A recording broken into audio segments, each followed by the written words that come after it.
and the crowns shall be to Hillel, and to Tobijah, and to Jedaiah, and to Hen, the son of Zephaniah, for a memorial in the temple of the Lord. 1. And over the doorway of the sanctuary was a golden vine supported upon the buttresses. Every one who vowed a leaf, or a berry, or a cluster, he brought it and hung it upon it. Said Rabbi Eliezer, the son of Zadok, it is a fact, and there were numbered 300 priests to keep it right. Our beauty be upon thee, O altar. Footnotes.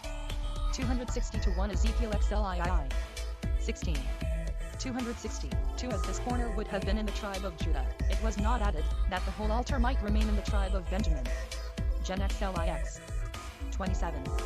261-1 The sloping ascent to the altar was strewn with salt. This salt was brought from the mountain of Sodom at the south of the Dead Sea. The salt was intended to keep the priests from slipping and falling, which might easily happen, as they were obliged to minister barefooted. The coldness of the pavement in winter, and eating so much flesh of the sacrifices, brought various diseases on the priests. 261-2 House of the Vineyard. 261-3 Doit. XXVII. 5. 262-1 Zechariah Vi. 14. The Talmud, by Joseph Barclay, 1878. Chapter 4. 1. The doorway of the sanctuary 2 was 20 cubits in height, and 10 in breadth. And it had 4 doors, 2 within and 2 without, as is said, 2 doors to the temple and the holy place. 3. The outside doors opened into the doorway to cover the thickness of the wall, and the inside doors opened into the sanctuary to cover the space behind the doors, because the whole house was overlaid with gold excepting behind the doors. Rabbi Judah said, they stood in p. 263. The middle of the doorway, and like a pivot these folded behind them 2 cubits and a half. And those 2 cubits and a half a cubit and a jam on this side, and half a cubit and a jam on the other side. It is said, 2 doors to 2 doors folding back, 2 leaves to 1 door and 2 leaves to the other. 1. 2. And the great gate had 2 wickets, one in the north, and one in the south. Through the one in the south no man ever entered. And with regard to it Ezekiel declared, as is said, the Lord said unto me, this gate shall be shut, it shall not be opened, and no man shall enter and buy it.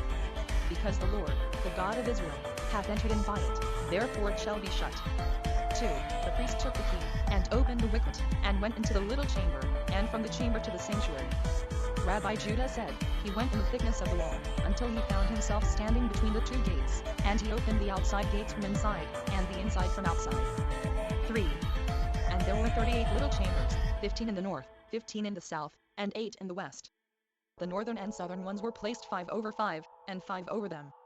And in the west 3 over 3, and 2 over them. To each were 3 doors, one to the little chamber on the right, one to the little chamber on the left, and one to the little chamber over it. And in the northeastern corner were 5 gates, one to the little chamber on the right, and one to the little chamber over it, and one to the gallery, and one to the wicket, and one to the sanctuary. 4. The lowest row was 5 cubits, and the roofing 6 cubits, and the middle row 6, and the roofing 7, and the upper was 7, as is said, the nethermost chamber was 5 cubits broad, and the middle 6 cubits broad, and the third 7 cubits broad. 3. 5. And a gallery ascended from the northeastern corner to the southwestern corner. Through it they went up to the roofs of the little chambers. One went up in the gallery with his face to the west. So he proceeded all along the p. 264. Northern side, till he reached the west. On reaching the west, he turned his face southward, going along the west side, till he reached the south. On reaching the south, with his face to the east, he went along the south side till he arrived at the door of the upper story, because the door of the upper story opened in the south side. And at the door of the upper story were 2 cedar beams. By them they went up to the roof of the upper story, and on its summit rails separated between the Holy and the Holy of Holies. And in the attic, trapdoors opened to the Holy of Holies. Through them they let down the workmen in boxes, lest they should feast their eyes in the Holy of Holies. 6. The sanctuary was a square of 100 cubits, and its height 100. The foundation 6 cubits, and the height of the wall 40 cubits, and the string course 1 cubit, and the rain channel 2 cubits, and the beams 1 cubit, and the covering plaster 1 cubit. And the height of the upper story was 40 cubits, and the string course 1 cubit, and the rain channel 2 cubits, and the beams 1 cubit, and the covering plaster 1 cubit, and the battlement 3 cubits, and the scarecrow 1 cubit. Rabbi Judah said, the scarecrow was not counted in the measurement, but the battlement was 4 cubits. 7. From east to west there were 100 cubits, the wall of the porch 5, and the porch 11, and the wall of the sanctuary 6, and the interior 40, and the partition space between the veils 1, and the Holy of Holies 20 cubits. The wall of the sanctuary was 6, and the little chamber 6, and the wall of the little chamber 5. From north to south there were 70 cubits. The wall of the gallery 5, the gallery 3, the wall of the little chamber 5, the little chamber 6, the wall of the sanctuary 6, its interior 20, the wall of the sanctuary 6, the little chamber 6, the wall of the little chamber 5, the place for the descent of the water 3, and the wall 5 cubits. The porch was extended beyond it 15 cubits in the north, and 15 in the south. And this space, p. 265, was called the house of the instruments of slaughter, because the knives were there deposited. And the sanctuary was narrow behind and broad in front, and it was like a lion, as is said, Ariel, the city where David dwelt. 1. As a lion is narrow behind and broad in front, so the sanctuary is narrow behind and broad in front. Our beauty be upon thee, door of the sanctuary. Footnotes 262-2 The rabbis say that the world is like an eye. The ocean is the white of the eye. The people is Jerusalem. And the image in the people is the sanctuary. 262-3 Ezekiel XLI. 23. 263-1 Ezekiel XLI. 24. 263-2 Ezekiel XLIV. 2. 263-3 1 Kings 5. 6.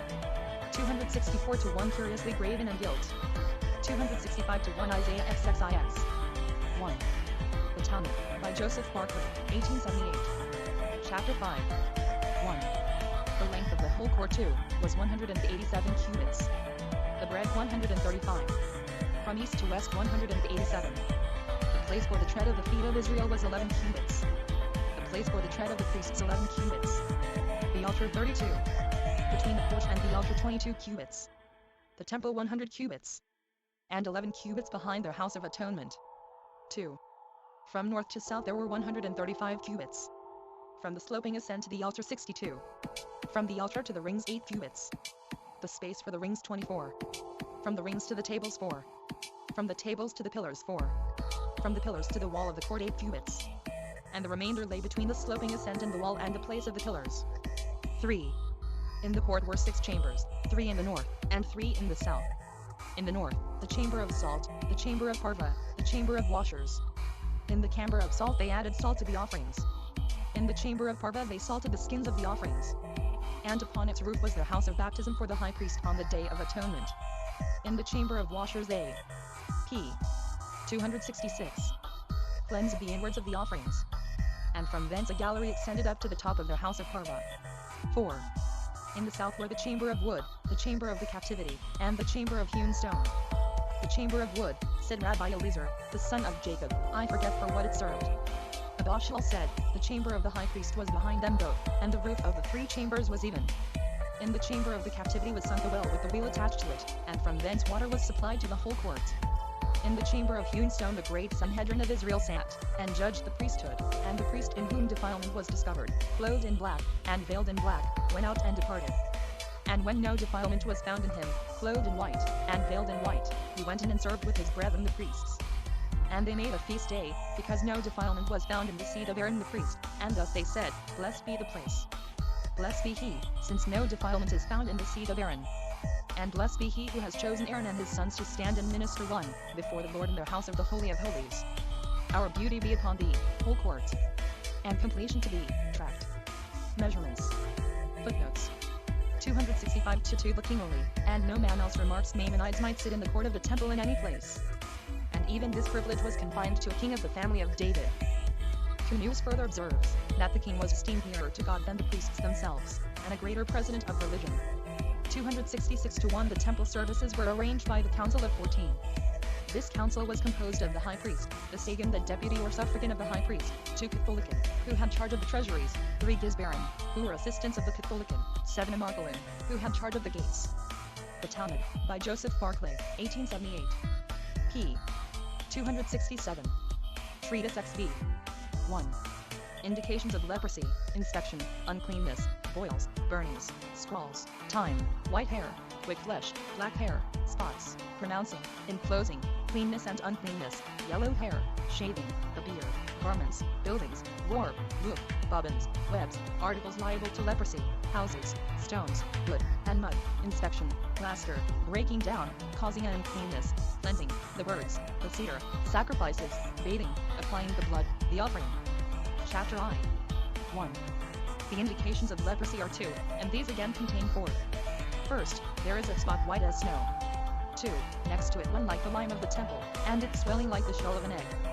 Next to it one like white wool. The words of Rabbi Meir. But the sages say, the swelling is like white wool, and second to it a spot like the shell of an egg. 2. What is the mixture in the snow? Its color is like wine mingled in snow. What is the mixture in wine? Its color is like blood mingled with milk. The words of Rabbi Ishmael Akiva said, that which is reddish in each is like wine mingled in water, save that in the snow is bright, but that in the wine is duller than it. 3. These 4 indications are reckoned together in pronouncing clean, in pronouncing fretting, and in enclosing. 3. They are reckoned together for enclosing that which is p. 268. Stationary at the close of the first week. In pronouncing clean that which is stationary at the close of the second week. In pronouncing unclean, that in which there is produced quick flesh or white hair at once, or at the close of the first week, or at the close of the second week, even after the pronouncing clean. They are reckoned together for pronouncing unclean, when the spreading is produced, at the close of the first week, or at the close of the second week, even after the pronouncing clean. In pronouncing unclean that which has turned all white, after being pronounced clean. In pronouncing clean that which has turned all white, after being pronounced unclean, or after being enclosed. These are the indications of leprosy on which all leprosy depends. 4. Rabbi Shemina, the suffragan of the priests, said, the indications of leprosy are 16. Ardosa the son of Harsinus, said, the indications of leprosy are 36. Akabia, the son of Mahalalel, said, 72. Rabbi Shemina, the suffragan of the priests, said, priests do not examine lepers on the day after the Sabbath, lest their week fall on the Sabbath, nor on the second day, lest their second week fall on the Sabbath. And buildings are not examined on the third day, lest their third week fall on the Sabbath. Rabbi Akiva said, they must examine at all times. Should the day for examination fall on the Sabbath, they can postpone it till after the Sabbath, and so it may be more convenient, or more inconvenient. 5. How more convenient? In the leprosy there was white hair, and the white hair went away. The hairs were white and became black. One was white and one black. Both became black. They were long and became short, one was long and one short, and both became short. A boil has come close to both or to one of them, a boil has encompassed both or one of them, or the boil has divided them, or the quick flesh of the boil, or a burning, or the quick flesh of a burning, or a freckled spot, or there was in it quick flesh, and the quick flesh went away. It was square and became round or elongated. It was enclosed and it became one-sided, it was contracted and it became dispersed, and the p. 269. Boil came and entered into its midst, it encompassed it, it divided it, or the boil diminished it, or the quick flesh of the boil, or the burning, or the quick flesh of the burning, or the freckled spot. It was spreading, and the spreading went away, or its source went away, or it began to diminish, and there is not left in both of them a measure of 3 lentils square. 1. The boil and the quick flesh of the boil, and the burning and the quick flesh of the burning, and the freckled spot dividing between the source and the place of spreading disappeared. These symptoms are convenient. 6. How more inconvenient? The leprosy had no white hair, and white hair sprang up. The hairs were black and became white. One was black and one was white, and both became white. They were short and became long. One was short and one was long, and both became long. A boil has come close to both, or to one of them. A boil has encompassed both, or one of them. Or the boil has divided it, or the quick flesh of the boil. Or the burning, or the quick flesh of the burning. And the freckled spot. And they went away. There was no quick flesh, and quick flesh was produced. It was round or elongated, and it became square. It was one-sided, and it filled up the enclosure. It was dispersed and became contracted. And the boil came and entered into its midst. It encompassed it, it divided it, or the boil diminished it, or the quick flesh of the boil. The burning or the quick flesh of the burning. And the freckled spot. And they went away. There was no spreading of the leprosy, and spreading was produced in it. The boil and the quick flesh of the boil, the burning and the quick flesh of the burning. And the freckled spot dividing between the source and the place of its spreading disappeared. These symptoms are inconvenient. Footnotes 267-1 This treatise on leprosy, the divine stroke, is held in the highest estimation by the Jews, and is considered one of the most important in the Talmud. 267-2 This is explained to mean deeper in appearance than the skin, like the sunshine near the shade. I have seen a case of leprosy in Jerusalem precisely answering to this description. 267-3 That is with a mark round the affected spot. 269-1 The gris, the measure mentioned in the original, equals 3 lentils square, or 36 hairs in breadth. The Talmud, by Joseph Barclay, 1878. Chapter 2. If the white spot look dim in a German, and the dim white in an Ethiopian? Rabbi Ishmael said, for the p. 270 children of Israel I am attying, they are as boxwood neither black nor white, but intermediate. Arakiba said, painters have colors, by which they paint faces black and white and intermediate. One introduces a medium color, and encircles it outside, and the face appears intermediate. Arjuda said, the indications of leprosy are for convenience, but not for inconvenience. The German is to be inspected in his flesh for convenience, and the Ethiopian as intermediate for convenience. But the sages say, both are intermediate. 2.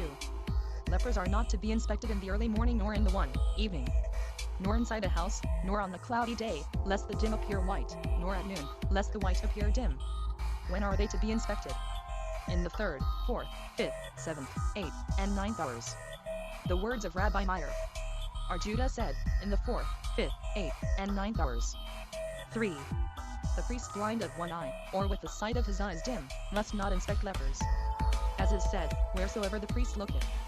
2. Is the house dark? Windows are not to be opened in it to inspect its leprosy. 4. How is the leper? 3. To be inspected. The man is to be inspected in the attitude of digging and pressing olives. The woman is to be inspected as though kneading and suckling her child, as though weaving in a standing attitude, to the elbow of the right hand. Rabbi Judah said, even to the left hand as though spinning flax. According to the proportion of leprosy observed is to be the shaving. 5. A man may inspect all leprosy save his own. Rabbi Meir said, also not the leprosy of his relations. A man may absolve all vows save his own. Arjuda said, also not the vows of his wife between herself and others. A man may inspect all the firstborn save his own. Footnotes. 270 to 1 literally between the evenings. 270 to 2 Lev G. 12.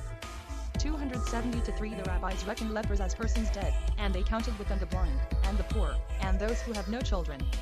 The Talmud, by Joseph Barclay, 1878. p. 271. Chapter 3. 1. Everyone afflicted with leprosy is legally unclean, excepting foreigners and the sojourning stranger. Everyone is eligible for the inspection of leprosy, but the declaration of uncleanness and of cleansing belongs to the priest. They say to him, pronounce unclean. And he says unclean. Pronounce clean. And he says clean. 2 leprosies are not inspected at once, whether in one man or in 2 men. But the priest inspects the first, and he encloses it, or pronounces it fretting, or legally frees him. And then he turns to the second. They do not enclose that which is already enclosed, and they do not pronounce fretting, that which is pronounced fretting. They do not enclose that which is pronounced fretting. And they do not pronounce fretting, that which is enclosed. But in the beginning, or in the end of the 7 days, him who is enclosed the priest can enclose. Him who is pronounced fretting, the priest can pronounce fretting. He can enclose and he can free. He can declare fretting and he can declare free. 2. To the bridegroom in whom leprosy has appeared the sages permit the 7 days of the feast, be the leprosy in himself, in his house, or in his clothing. And so also in a festival, they permit to him all the days of the feast. 3. The skin of the flesh is unclean in 2 weeks, and with 3 marks. With white hair, and quick flesh, and spreading. With white hair and quick flesh in the beginning and in the end of the 1st week, and in the end of the 2nd week, even after being pronounced free. And with spreading in the end of the 1st week, and in the end of the 2nd week even after being pronounced free, and it renders the leper unclean for 2 weeks which make 13 days. 4. The boil and the burning cause uncleanness for 1 week with 2 marks, with white hair and with spreading. With white hair in the beginning or in the end of the week, even after being pronounced free. And in spreading in the end of the week, even after being pronounced free. p. 272. Paragraph continues and they render the leper unclean for 1 week which has 7 days. 5. Squalls 1, cause uncleanness in 2 weeks with 2 marks, with thin yellow hair, and with spreading. With thin yellow hair in the beginning, or in the end of the 1st week, or in the end of the 2nd week, even after being pronounced free. And in spreading, in the end of the 1st week, or in the end of the 2nd week, even after being pronounced free. And they cause uncleanness in 2 weeks which have 13 days. 6. The skull on the back of the bald head, or on the bald forehead causes uncleanness in 2 weeks with 2 marks, with quick flesh and with spreading. With quick flesh in the beginning or in the end of the 1st week, or in the end of the 2nd week, even after being pronounced free. And with spreading in the end of the 1st week, or in the end of the 2nd week, even after being pronounced free. And they cause uncleanness in 2 weeks which have 13 days. 7. Garments cause uncleanness in 2 weeks, and with 3 marks, greenish, reddish, and spreading. Greenish and reddish marks in the beginning, or in the end of the 1st week, or in the end of the second week even after being pronounced free. And in spreading, in the end of the first week, or in the end of the second week, even after being pronounced free. And they cause uncleanness in 2 weeks which have 13 days. 8. Houses cause uncleanness in 3 weeks and with 3 marks, greenish, reddish, and spreading. Greenish and reddish marks in the beginning, or in the end of the first week, or in the end of the second week, or in the end of the third week, even after being pronounced free.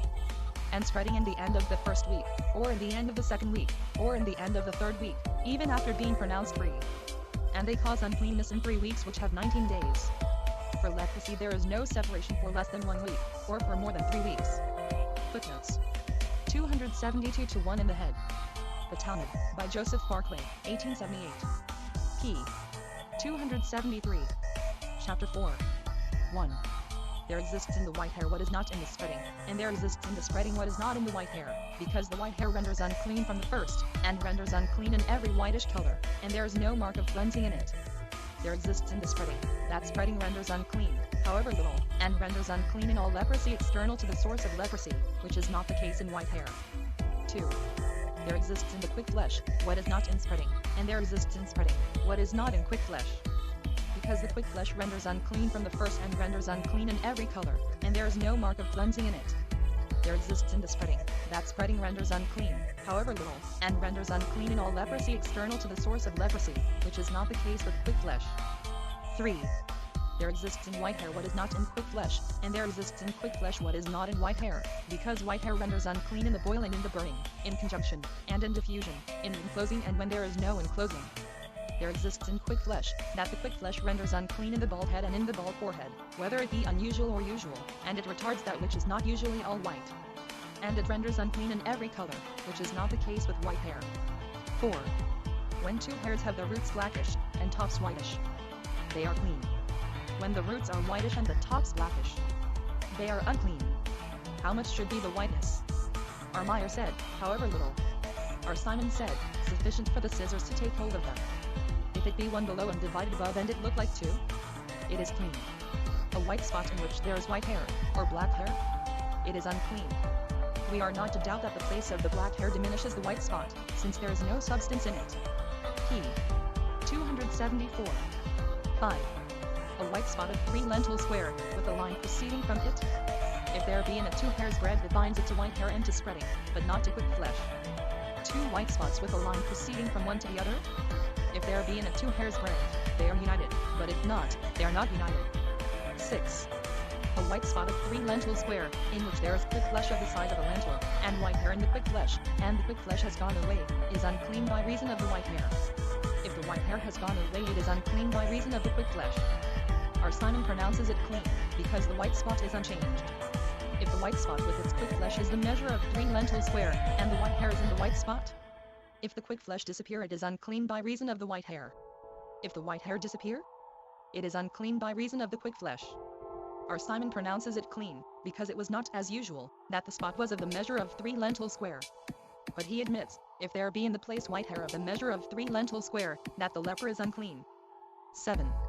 A white spot, in which there is quick flesh and spreading, though the quick flesh has gone away, is unclean by reason of the spreading. Has the spreading disappeared? It is unclean by reason of the quick flesh, and so with white hair and spreading. If it has gone away and returned in the end of the 7 days, it is just as it was at first. After being pronounced free, it must be inspected as in the beginning. If it were bright white and became dim, or dim and became bright white, it is just as it was at first, excepting that there be no diminution of the 4 indications. Did it contract and spread? Did it spread and contract? Our Akiva pronounces it unclean, but the sages pronounce it clean. 8. A white spot of 3 lentil square which has spread about half 3 lentil square, and gone away from the source about half 3 lentil square? Our Akiva said, it. P. 275. Must be inspected as in the beginning, but the sages pronounce it clean. 9. A white spot as large as 3 lentil square, which has spread as much as half 3 lentil square, and somewhat more, and has gone away from the source about half 3 lentil square. Our Akiva pronounces it unclean but the sages pronounce it clean. A white spot as large as 3 lentil square which has spread as much as 3 lentil square, and somewhat more, and the source has gone away from it. Our Akiva pronounces it unclean, but the sages say it must be inspected as in the beginning. 10. A white spot as large as 3 lentil square which has spread as much as 3 lentil square, and in the spreading there is produced quick flesh, or white hair, and the source has gone away from it. Our Akiba pronounces it unclean, but the sages say it must be inspected as in the beginning. A white spot as large as half 3 lentil square in which there is nothing there is afterwards produced a white spot as large as half 3 lentil square and in it 1 hair. It must be enclosed. A white spot as large as half 3 lentil square and in it 1 hair. There is afterwards produced a white spot as large as half 3 lentil square, and in it 1 hair. It must be enclosed. A white spot as large as half 3 lentil square, and in it 2 hairs. There is afterwards produced a white spot as large as half 3 lentil square, and in it 1 hair. It must be enclosed. 11. A white spot as large as half 3 lentil square in which there is nothing. There is afterwards produced a white spot as large as half 3 lentil square, in which there are 2 hairs. It is positive uncleanness, because it is said, if the white spot be before the white hair it is unclean, and if the white hair be before the white spot it is clean. But if there be a doubt it is unclean. But our Joshua disagreed with this decision. The Talmud, by Joseph Barclay, 1878. p. 276. Chapter 5. 1. Every doubt in leprosy is cleanness except this one just mentioned, and still another, and what is it? One in whom there was a white spot as large as 3 lentil square, and the priest enclosed it. In the end of the 7 days, it is as large as a selah. 1. It is doubtful if that be it. It is doubtful if another one has come underneath it. It is unclean. 2. The leper is decidedly unclean with white hair. The white hair has gone away, and white hair has returned, and so with quick flesh and with spreading, in the beginning, or in the end of the 1st week, or in the end of the 2nd week, or after being pronounced free. It is as it was at first. He is decidedly unclean with quick flesh, and the quick flesh has gone away and quick flesh has returned, and so with white hair, and with spreading, in the beginning, or in the end of the 1st week, or in the end of the 2nd week, or after being pronounced free. It is as it was at first. He is decidedly unclean with spreading. The spreading has gone away and spreading has returned, and so with white hair in the end of the 1st week, or in the end of the 2nd week, or after being pronounced free. It is as it was at first. 3. Is there concealed hair? Akiba, son of Mahalalel, pronounced it unclean, but the sages pronounce it clean. What is concealed hair? Where there is a white spot and in it white hair, the spot has gone away and left in its place white hair, and it returned. Akiba, son of Mahalalel, pronounced it unclean, but the sages pronounce it clean. Said our Akiba, I admit that he is clean. Which is the concealed hair? Where there is a white spot as large as 3 lentil square, and in it 2 hairs, and there went away a space as large as half 3 lentil square, and left white hair in the place of the white spot, and it returned. The sages said to him, as the words of Akiba have been nullified, so thy words cannot be acknowledged. p. 277. 4. Every doubt about leprosy in the beginning is cleanness, so long as it is not identified with uncleanness. When it is identified with uncleanness, the doubt is uncleanness. How? 2 came to a priest. In one there was a white spot as large as 3 lentil square, and in the other a spot as large as $1. In the end of the 7 days the white spot in one was as large as $1, and in the other the spot was as large as $1, and the priests knew not in which was the spreading, if it be in the 1 man or in the 2 men. It is cleanness. Our Akiba said in 1 man it is uncleanness, in 2 men it is clean. 5. When the leper is identified with uncleanness, doubt about him is uncleanness. How? 2 lepers came to a priest. On one was a spot as large as 3 lentil square, and on the other, also, a spot as large as $1. In the end of the 7 days, in one the spot was as large as $1, and somewhat more, and in the other the spot was as large as $1 and somewhat more. Both are unclean, even though both return to be the size of $1. Both are unclean until they return to be as 3 lentil square. This is what the sages said from the leper's identification with uncleanness. The doubt about him is uncleanness. Footnotes 276 to $1 or shekel. The Talmud, by Joseph Barclay, 1878. Chapter 6. 1. The extent of the white spot is as 3 chichilian lentils square, the space of the 3 lentils square is 9 lentils, the space of the lentils is 4 hairs, it follows that the extent of the spot is 36 hairs. 2. The white spot as large as 3 lentil square in which there is quick flesh as large as a lentil. If the white spot increased, it is unclean, if it diminished it is clean. If the quick flesh increased, it is unclean, if it diminished it is clean. 3. A white spot as large as 3 lentil square in which there is quick flesh less than a lentil. If the white spot increased it is unclean, if it diminished, it is clean. If p. 278. The quick flesh increased, it is unclean, if it diminished, Armiyah pronounced it unclean, but the sages pronounced it clean, because the leprosy does not spread towards the middle. 4. A white spot larger than 3 lentil square, in which there is quick flesh larger than a lentil. If they increased or diminished, they are unclean, excepting that they did not diminish aught from the stated measure. 5. A white spot as large as 3 lentil square, and quick flesh as large as a lentil encompasses it, and outside of the quick flesh there is a white spot. The inner one is to be enclosed, and the outer one is to be decided unclean. Said R. Jose, no quick flesh is a mark of uncleanness on the outside, because the white spot is in the midst. If it diminished and went away? Rabban Gamaliel said, if it commenced to diminish from the inside, it is a sign of spreading for the inside, and the outside white spot is clean, and if it diminished from the outside is clean, and the inside is to be enclosed. R. Akiva said, whether it diminish inside or outside it is clean. 6. Said R. Simon, when is it so? When it is precisely as a lentil. If it be more than a lentil, the overplus is a mark of spreading to the inside, and the outside is unclean. If there be in it a freckled spot less than a lentil, it is a sign of spreading to the inside, but it is no mark of spreading to the outside. 7. There are 24 ends of members in man in which there is no uncleanness from quick flesh, the tips of the fingers and toes, the tips of the ears, and the tip of the nose, and still one more, and the paps of a woman. Rabbi Judah said, also of a man. R. Eliezer said, even wens and excrescences are not unclean from any quick flesh. 8. These are the places in man in which there is no uncleanness from a white spot, the inside of the eye, the inside of the ear, the inside of the nose, the inside of the mouth, the wrinkles, and the wrinkles of the neck beneath the pap and the armpit, the sole of the foot, and the nails, the head and the beard, the boil and the burning, and the inflammation. P. 279. Paragraph continues. Issues cause no uncleanness in leprosy, and they are not identified with leprosy, and leprosy spreads not in them, and quick flesh produces no uncleanness in them, and they are no hindrance to one who is turned all white. If the head and beard turn to baldness, the boil and the burning and the inflammation produce a scab. These cause uncleanness in leprosy, but they are not identified with leprosy, and it is not leprosy that what spreads in them. And quick flesh produces no uncleanness, but they prove a hindrance to one who is turned all white. The head and the beard before hair has grown up, and excrescences in the head and beard are judged by the priest to be natural skin of flesh. The Talmud, by Joseph Barclay, 1878. Chapter 7. 1. These white spots are clean which existed before the giving of the law. 1. In the foreigner, in the proselyte, in the child before birth, in the wrinkle which has filled out, in the head and the beard, in the boil and quick flesh, and in the inflammation and issue. The head and the beard which have turned to baldness, the boil and the quick flesh and the inflammation which have formed a scab, are clean. A white spot in the head and the beard so long as hair has not sprung up, or the hair has sprung up and turned to baldness.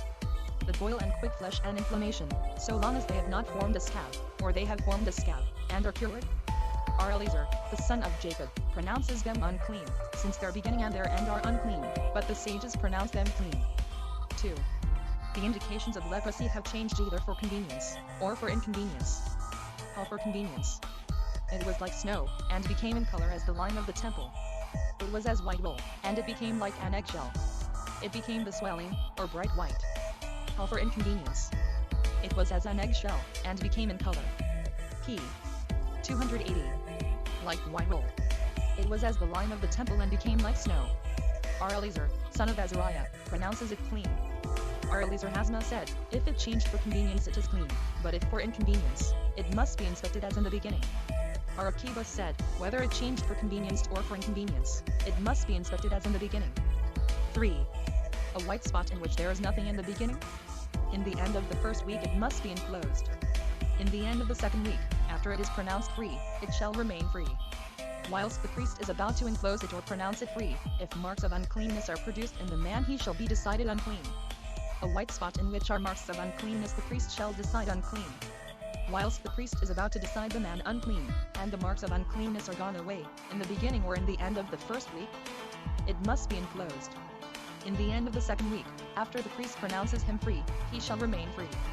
4. If he rooted out the marks of uncleanness, and burned the quick flesh, he transgressed a negative command. What about cleansing? Before he came to the priest he is clean.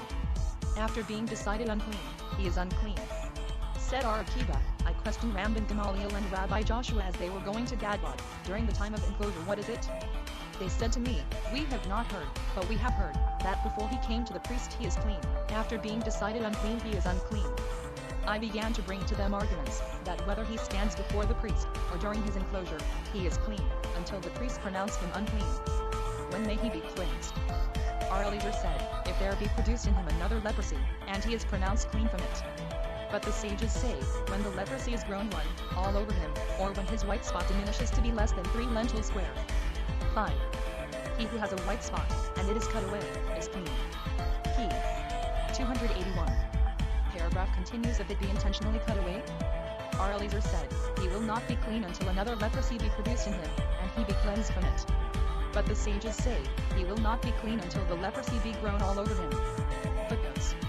279-1 The law was prospective, not retrospective. When a man shall have etc. lev ge. 2. 280-1 or flowered all over. The Talmud, by Joseph Barclay, 1878. Chapter 8. 1. He who has turned all white after uncleanness, is clean. If the extremities of his members took another turn he is unclean, till his white spot diminished to be less than 3 lentil square. From the time of his cleansing he is unclean. If his extremities have taken another turn, he is unclean until his white spot return as it was before. 2. A white spot as large as 3 lentil square, in which there is quick flesh as large as 3 lentil square, if it grew all over him and afterwards the quick flesh in it went away, or the quick flesh went away and afterwards it grew all over him, he is clean. If quick flesh be produced in him, he is unclean. If white hair be produced in him, our Joshua pronounced him unclean, but the sages pronounced him clean. 3. A white spot in which there is white hair, if it grew all over him, even though white hair continued in its place, he is clean. A white spot in which there is spreading, if it grew all over him, he is clean. And all these things when the extremities of the members took a turn, cause uncleanness. If it grew only in part, he is unclean. If it grew all over him, he is clean. 4. Every growth in the extremities of the members which in its growth cleanses the man, renders, in its changing, the man again unclean. All changes in the extremities of the members which in their change rendered unclean the man who was clean. While they are covered they are clean, but while they are discovered they are unclean, even though they changed 100 times. 5. Every fresh part which becomes unclean with the plague of the white spot, prevents its growth all over the key. 282. Leper, so that he could be pronounced clean. Every part which does not become unclean with the plague of the white spot, does not prevent its growth all over him. How? It has grown all over him, but not in the head and beard, in the boil, in the quick flesh, and in the inflammation, and in issues. The head and beard changed and became bald, the boil and quick flesh and inflammation have formed a scab, he is clean. It has grown all over him, but not in the measure of half a lentil, next to the head and beard, to the boil, to the quick flesh, and to the inflammation. The head and beard changed to baldness, the boil and quick flesh and inflammation formed a scab, even though the place of the quick flesh formed a white spot, he is unclean, until it be grown all over him. 6. 2 white spots, one unclean and one clean, have grown from one to the other, and afterwards have grown all over him, he is clean. They have grown in the upper lip, in the lower lip, in 2 fingers, in the 2 eyelids, even though they coalesce one with the other, and they appear as one, he is clean.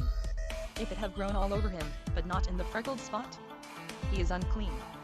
The extremities of his members have turned to a kind of freckled spot, he is clean.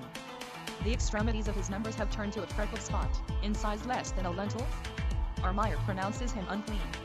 But the sages say, a freckled spot less than a lentil is a mark of uncleanness in the beginning, but no mark of uncleanness in the end. 7. He came to the priest all white. The priest must enclose the place. If white hair be produced in him, he is to be decided unclean. Have the 2 hairs turned black, or one of them? Have both of them become shorter, or one of them? Has the boil inclined towards both of them, or to one of them? Has the boil encompassed both, or one of them? Or has the boil divided them, or the quick flesh of the boil, the burning or quick flesh of the burning, and the freckled spot? Or has there been produced in him quick flesh or white hair? He 283 is unclean. There was not produced in him quick flesh nor white hair, he is clean. And all these marks when the extremities of the members again changed in appearance, are reckoned as they were before. If the white spot grew in part of him, he is unclean. If it grew all over him, he is clean. 8. If the white spot grew all over him at once, during his cleansing, he is unclean. But if it grew all over him during his uncleanness, he is clean. If he be declared clean during his enclosure, he is declared free from uncovering his head and from rending his garments, and from shaving, and from the birds.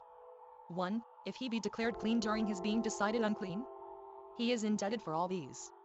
Both these men equally cause uncleanness in their entrance into a house. 9. If he came to the priest all white, and there was in him quick flesh as large as a lentil, if it have grown all over him, and afterwards the extremities of his members have changed? Our Ishmael said, so that the extremities of the members changed to a large white spot. Our Eliezer, son of Azariah, said, so that the extremities of the members changed to a small white spot, he is unclean. 10. There is in the showing of the leprosy to the priest gain, and there is in the showing of it loss. How?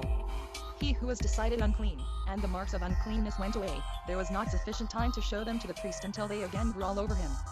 He is clean. When he showed them to the priest, he is unclean. A white spot in which there is nothing, he did not take time to show it to the priest, until it grew all over him. He is unclean. When he showed it to the priest, he is clean. Footnotes 283 to 1 Lev, Ziv. 4. The Talmud, by Joseph Barclay, 1878. Chapter 9. 1. The boil and the burning cause uncleanness in 1 week with 2 marks, with white hair and with spreading. P. 284. Paragraph continues. What is a boil? If one receive a knock with wood, or stone, or oil dregs, or the waters of Tiberias, everything which is not through fire. This is the boil. What is a burning? If one receive a burn from live coals, or hot ashes, everything which is from fire. This is the burning. 2. The boil and the burning are not identified one with the other, and they do not spread from one to the other, and they do not spread in the skin of the flesh, and the skin of the flesh does not spread in them. If they become a running sore, they are clean. If they form a skin like the peeling of garlic, this is the scab of the boil mentioned in the law. They are changed and healed even though in their place there be a scar. They are judged to be skin of flesh. 3. They questioned our Eliezer, if there sprung up in the palm of the hand a white spot like $1, and in its place the scab of a boil? He said to them, it must be enclosed. They said to him, wherefore, it is not suitable for the growth of white hair, and as for spreading, it is not spreading, and as for quick flesh it does not render it unclean. He said to them, perhaps it will contract and spread. They said to him, but if its space be only as large as 3 lentils square? He said to them, I have not heard it. Our Judah, the son of Bethera, said to him, I will study it. He said to him, if thou dost study it for the confirmation of the opinions of the sages, yes. He said to him, perhaps there will be produced another boil outside of it, and this boil will spread to it. He replied to him, thou art a great sage, because thou hast confirmed the words of the sages. Footnotes 284 to 1 Rosila. The Talmud, by Joseph Barclay, 1878. Chapter 10. 1. The stalls cause uncleanness in 2 weeks and with 2 marks. With thin yellow hair, and with spreading. With thin yellow hair diminishing in shortness. The P. 285. Words of Rabbi Akiva. Our Johanan, the son of Nuri, said, or even when long. Said our Johanan, the son of Nuri, what means the language? This staff is thin, this rod is thin diminishing in shortness, or thin diminishing in length. Our Akiva said to him, before that ye give a proof from the rod, let us have a proof from the hair. The hair of so and so is thin diminishing in shortness, not thin diminishing when the hairs are long. 2. Thin yellow hair causes uncleanness in adhesion or in dispersion, in enclosure or when not enclosed, when it is unusual or when it is usual. 1. The words of our Judah. Our Simon said, it causes no uncleanness, save when it is unusual. Our Simon said, and this is the decision. What if the hair be white? White hair does not apply, because no other hair delivers from its influence, and it causes no uncleanness, except it be unusual. Why is it thin yellow hair? Because other hair delivers from its influence. Is it not the teaching that no uncleanness is produced except it be unusual? Our Judah said every place which needs to be unusual, the law says, unusual. But of the scroll it is said, there is not in it yellow hair. 2. It causes uncleanness whether it be unusual or usual. 3. Sprouting dark hair delivers from the effect of yellow hair, and from the effects of spreading both in adhesion and in dispersion, in enclosure or when it is not enclosed. But if former hair can deliver from the effects of yellow hair, and from the effects of spreading, in adhesion or in dispersion, or in enclosure, and it cannot deliver if it be grown from one side only, until it be distant from the usual standing hair, a space of 2 hairs? If one of the hairs be yellow and one black, one yellow and one white, they do not deliver the sufferer from the stall. 4.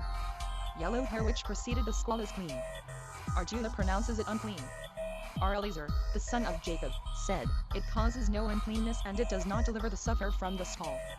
Our Simon said, everything. P. 286. Which is not a mark of uncleanness in the skull, is in the skull a mark of cleanness. 5. How is the skull shaven? They shaved outside of it and leave 2 hairs near to it, that it may be known if it spread.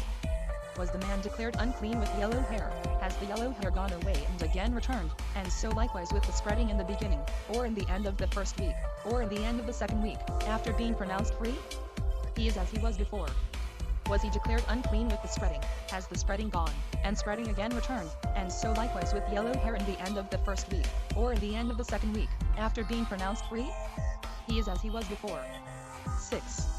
Suppose 2 squalls beside each other and a line of hair divides a space between them. If the hair fall from one place he is unclean. If from both places he is clean. How much must be the falling of the hair? The space of 2 hairs. Has it fallen from one place? It must be the measure of 3 lentils square, he is unclean. 7. Suppose 2 squalls one within the other, and a line of hair dividing a space between them. If the hair have fallen from one place, he is unclean. If it have fallen from both places, he is clean. How much must be the falling? The space of 2 hairs.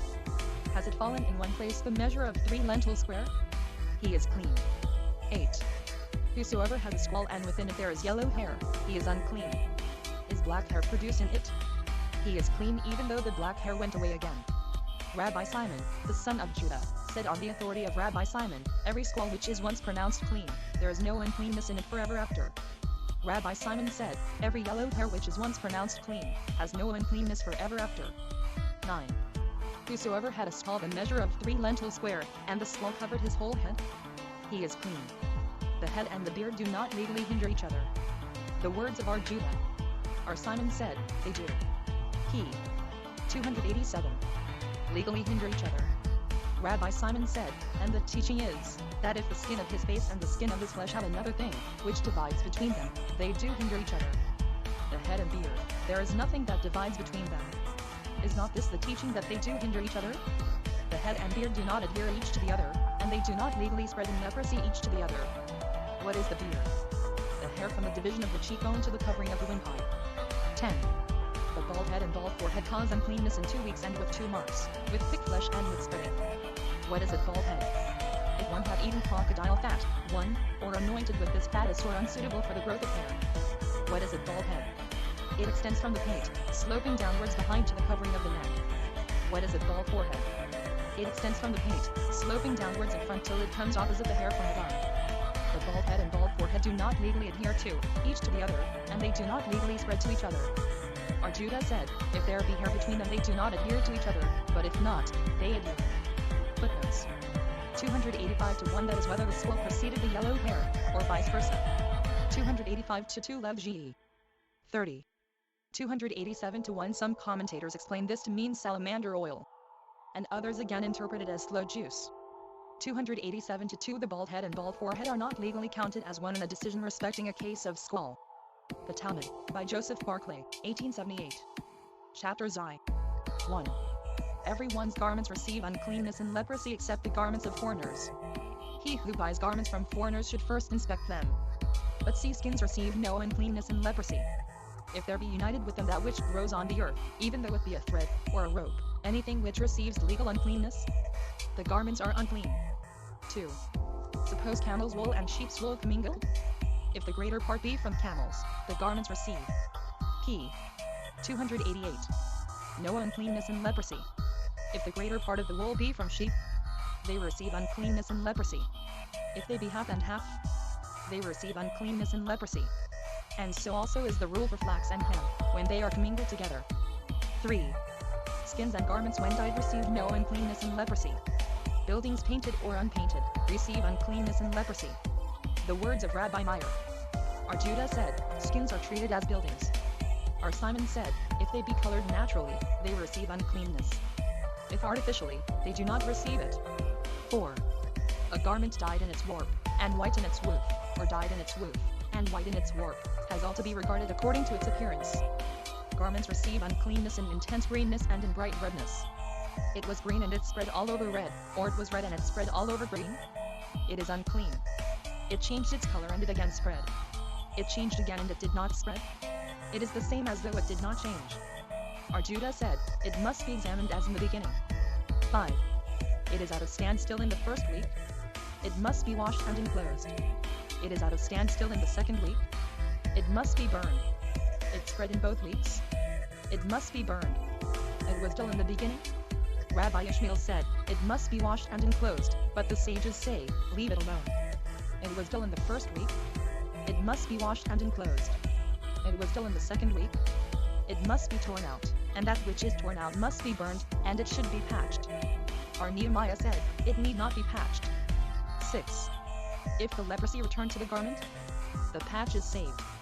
If it returned to the patch, the garment must be burned. If the patch on a clean garment was from an enclosed garment, and the plague returned to the enclosed garment, the patch must be burned. If it returned to the patch, the first garment must be burned, and the patch may serve the second garment with marks. 7. Suppose a summer dress in which there is patch. P. 289.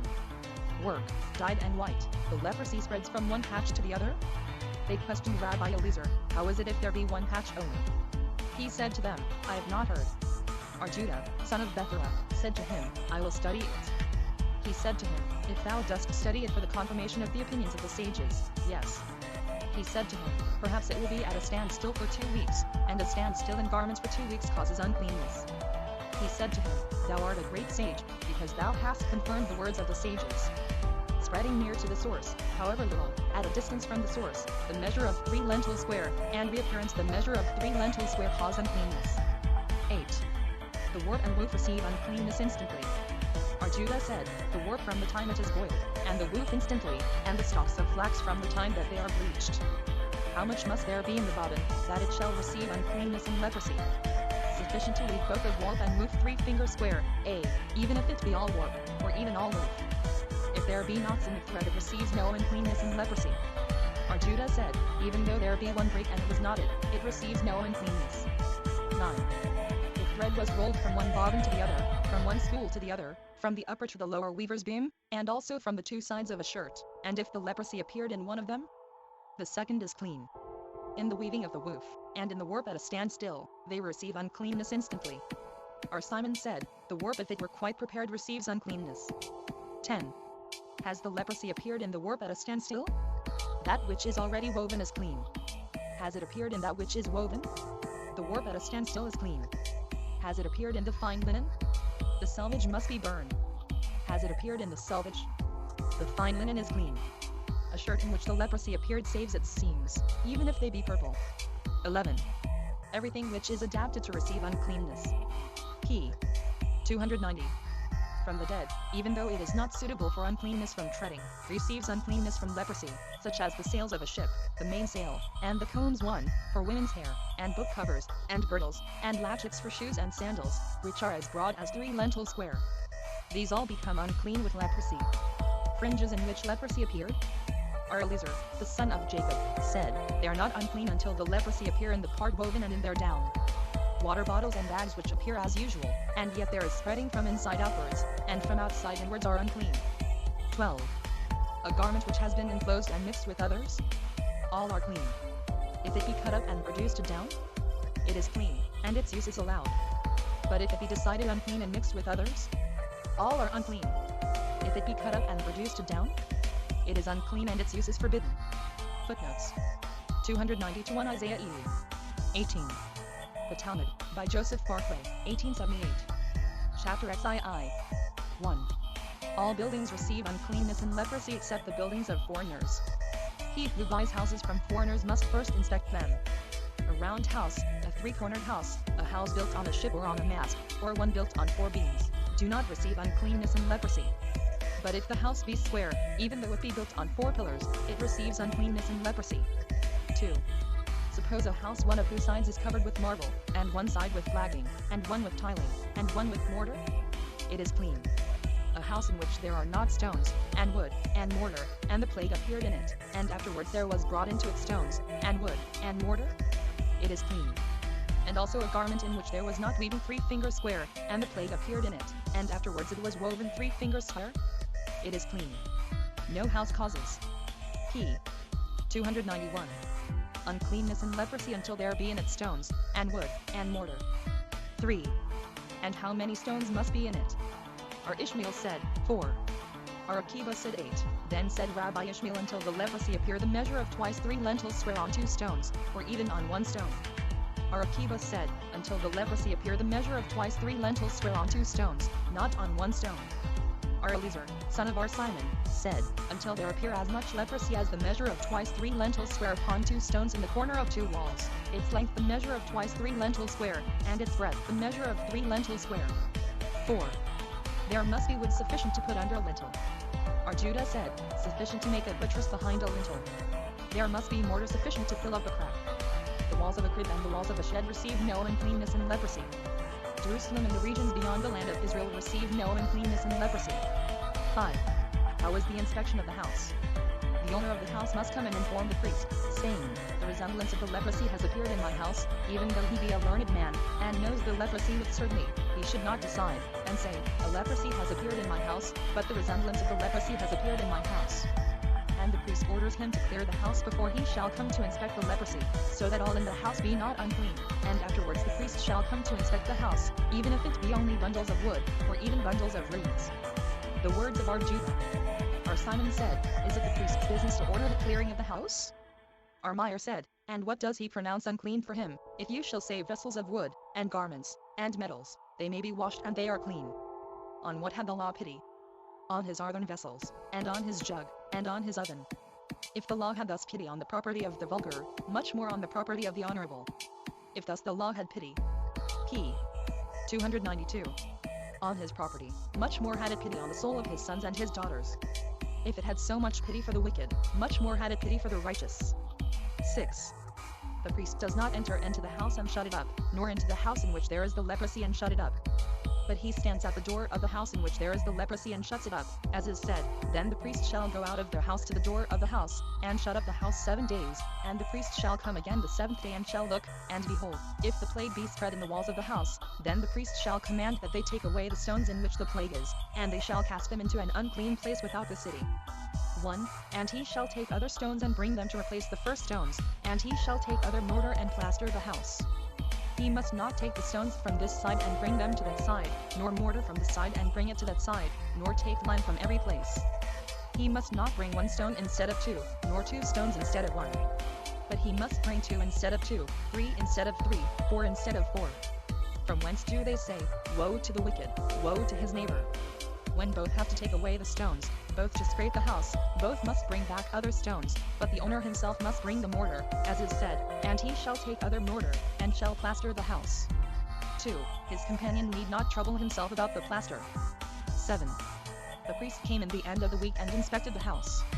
If the leprosy returned, he must break down their house, its stones, and its timber, and all the mortar of the house, and he must carry them forth without the city to an unclean place. Spreading of leprosy near its source, however little, and at a distance from its source, the measure of 3 lentils square, and its return in houses the measure of twice 3 lentils square render houses unclean. Footnotes. 292 to 1 Lev Ziv. 38-40. 292 to 2 Lev Ziv. 42. The Talmud, by Joseph Barclay, 1878. P. 293. Chapter XIII. 1. The indications of leprosy in houses are 10. It was still in the first week, and it went away. It must be scraped off, and it is clean. It was still in the second week, and it went away. It must be scraped off, but its owner needs the birds. 1. It was spreading in the first week. He takes it out, and scrapes it down, and plasters it, and gives it another week. If it return, it must be broken down. It did not return. He needs the birds. It stood still in the first week, and spread in the second. He takes it out and scrapes it down, and plasters it, and gives it another week. It returns. It must be broken down. It did not return. He needs the birds. 2. It stood still in the 1 week and also in the other. He must take it out, and scrape it down, and plaster it, and give it another week. It returns. It must be broken down. It did not return. He needs the birds. 2. Before he is cleansed by the birds the leprosy again appeared in it. It must be broken down. And if after he was cleansed by the birds, the leprosy again appeared in it, it must be inspected as in the beginning. 2. A cornerstone, when it is to be taken out, must be taken out entirely. When it is to be broken down, a man must break down only his own part, and leave that of his neighbor. If follows that taking out is more difficult than breaking down. R. Eliezer said, in the case of a house built on the projection of a binding stone, if the leprosy appeared in the projection, he takes it all away. If it appeared in the binding stone, he takes that which belongs to him, and leaves that part which belongs to his neighbor. 3. A house, in which the leprosy appeared, has an upper story on it. The priest concedes the beams to the upper story. It appeared in the upper story? He concedes the beams to the house itself. There was no upper story on it. The stones and timber and mortar, p. 294, are broken down with it. But the concession of the beams saves the balconies upon them, and the lattices of the windows. R. Judah said, a battlement built over it is to be broken down with it. Its stones and timbers and mortar cause uncleanness in the measure of an olive. R. Eliezer Hashma said, however little they be. 4.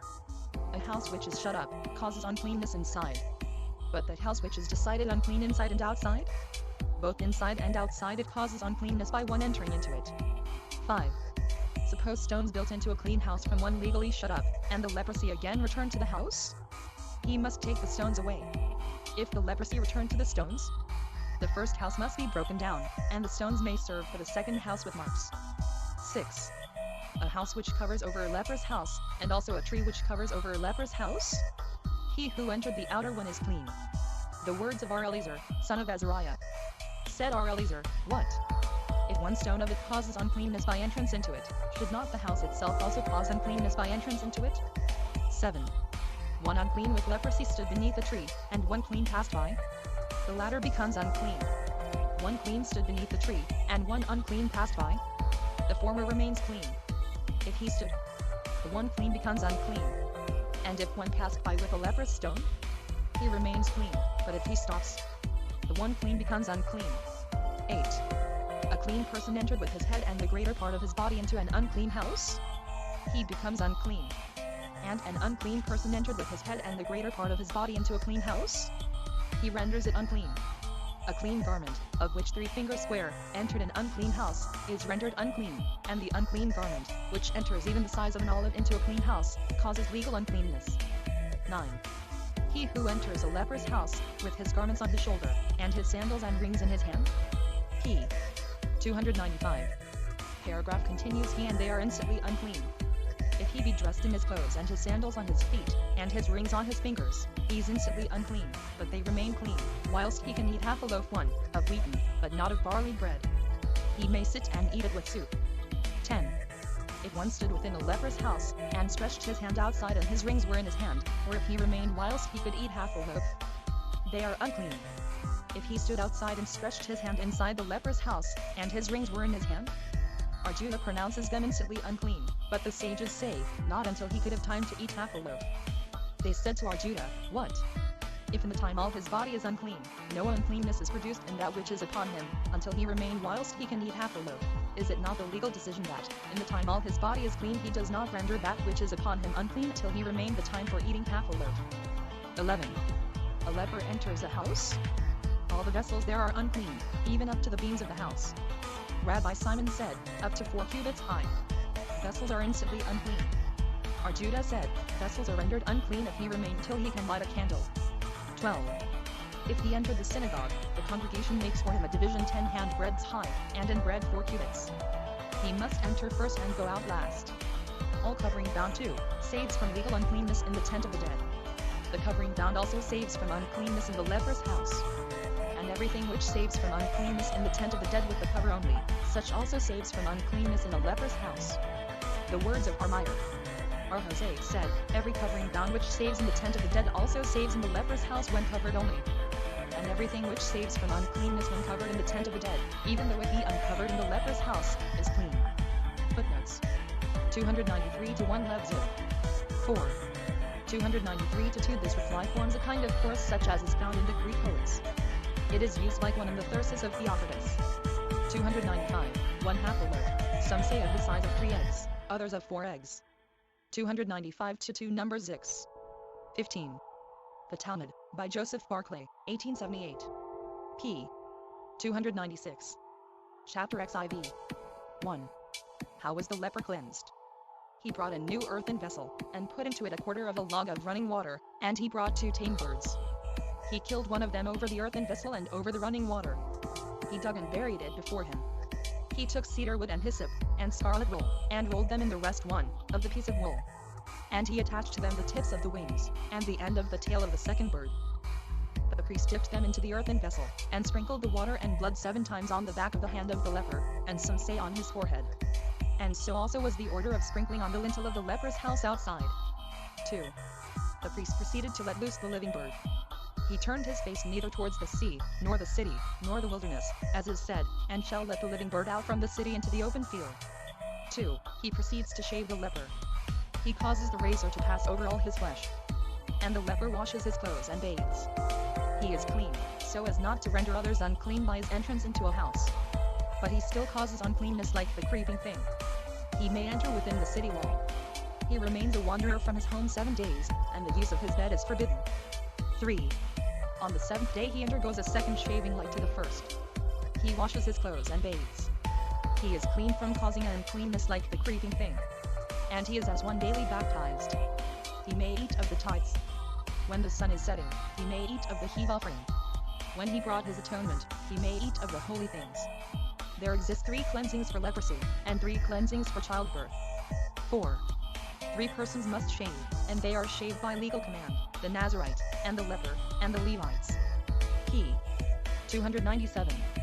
And all these if they be shaved without a razor, or were left with 2 hairs, did nothing. 5. The 2 birds are ordered to be equal in color, and size, and price, and to be procured at the same time. Even if they be unequal, they are allowed.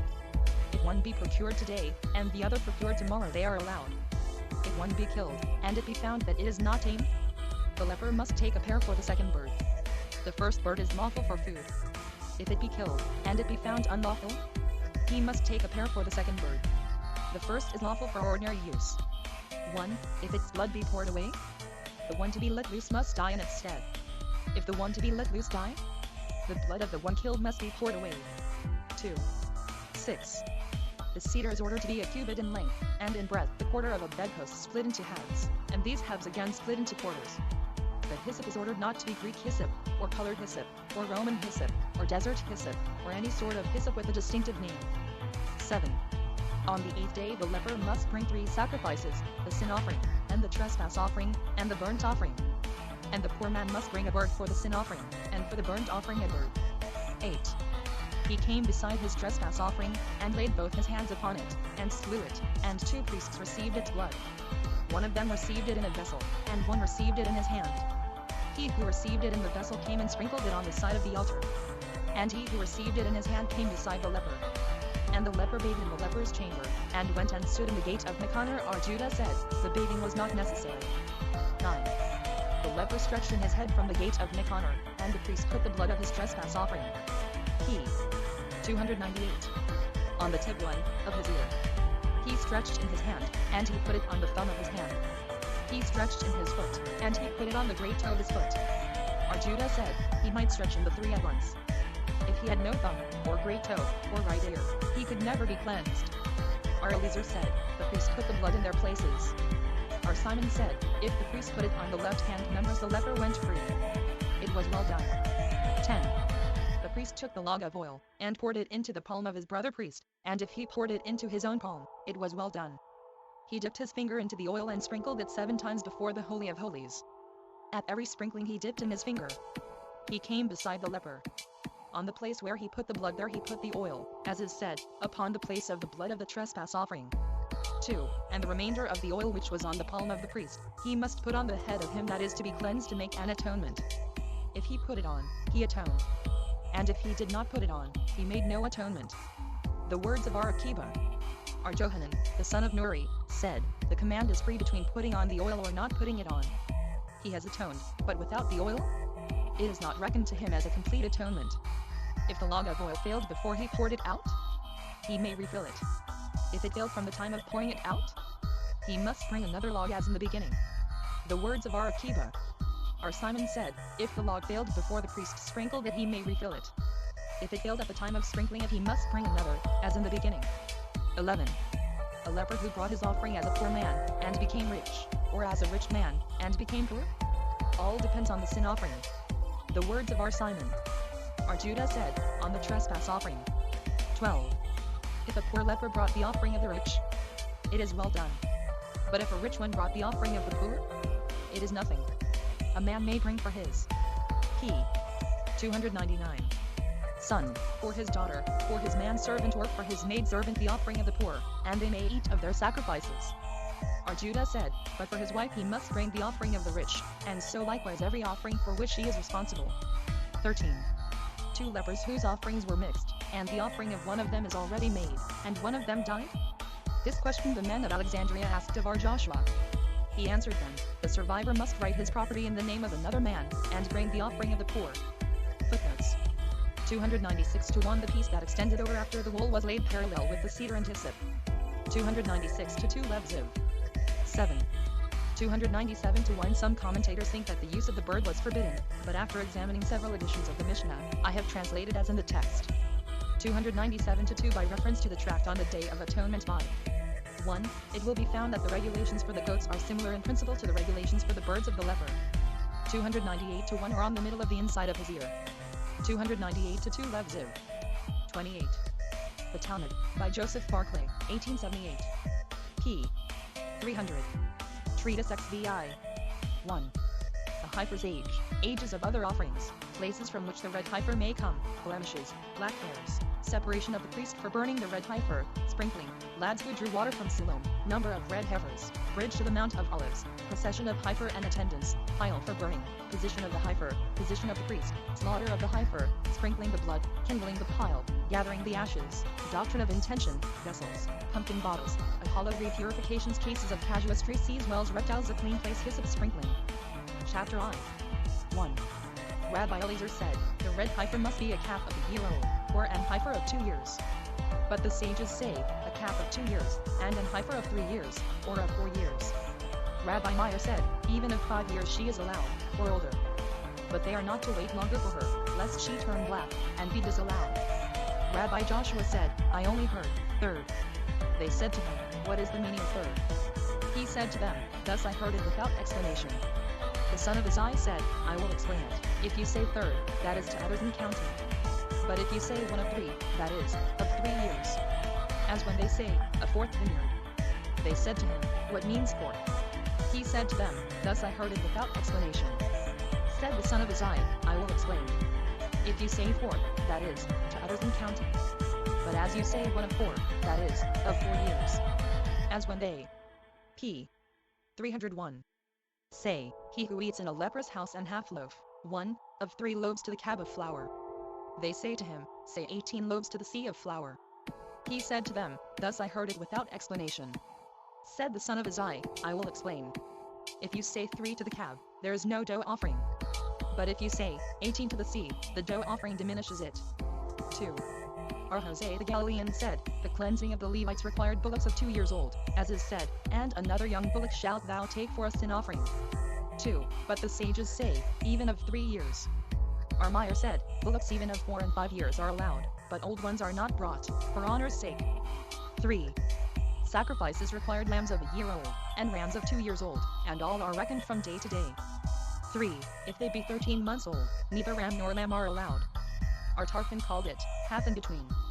The son of Uzziah called it, pointed out, or Ishmael called it, recalled coin.